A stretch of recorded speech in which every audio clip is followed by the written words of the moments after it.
అసలు నీకు పవన్ కళ్యాణ్ చూస్తే నచ్చదు కదా! నువ్వు పవన్ కళ్యాణ్ ఉన్నాడని తెలిసి ఎందుకొచ్చావు? అంటే రెచ్చగొట్టడానికా వాళ్ళ ఫ్యాన్స్‌ని? వాళ్ళకొచ్చిన నష్టమే ఉంది. ఇప్పుడు వాళ్ళు అధికారంలో ఉన్నారు. ఆయనేంటో ప్రూవ్ చేసుకున్నాడు. ఇప్పుడు నువ్వు ఓడిపోయావు. నేను మడమ తిప్పను, మాట తప్పను, వై నాట్ 175 అనుకుని నువ్వు 11తో కూలబడ్డావు. ఆయన 21కి 21 తెచ్చుకుని 100% స్ట్రైక్ రేట్ తెచ్చుకుని ఆయన ఇవాళ ఒక డిప్యూటీ సీఎంగా ఒక 5 శాఖలకి మంత్రిగా ఆయన ఏంటో నిరూపించుకుంటున్నాడు. ఇప్పుడు నువ్వు వచ్చి ఏం ఉద్ధరిస్తావు ఆయన్ని? నీ మర్యాద నువ్వు నిలుపుకో అని జగన్మోహన్ రెడ్డికి చెప్తున్నాం.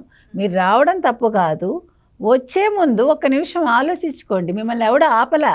ప్రతిదానికి ఒక గొడవ చేసేసి చచ్చిపోతే కూడా గొడవ చేస్తే ఇంకా నువ్వేంటి ముఖ్యమంత్రిగా పనిచేసావు? నువ్వేంటి ఒక ఎమ్మెల్యేవి? నువ్వు అసలు ఎంత సాదాసీదాగా ఎంత ఒదిగి ఉంటే అంత రెస్పెక్ట్ దొరుకుతుంది. అహంకారం చూపించావనుకో ఇప్పుడు 11తో ఉన్నావు, రేపు 0తో ఉంటావు నువ్వు.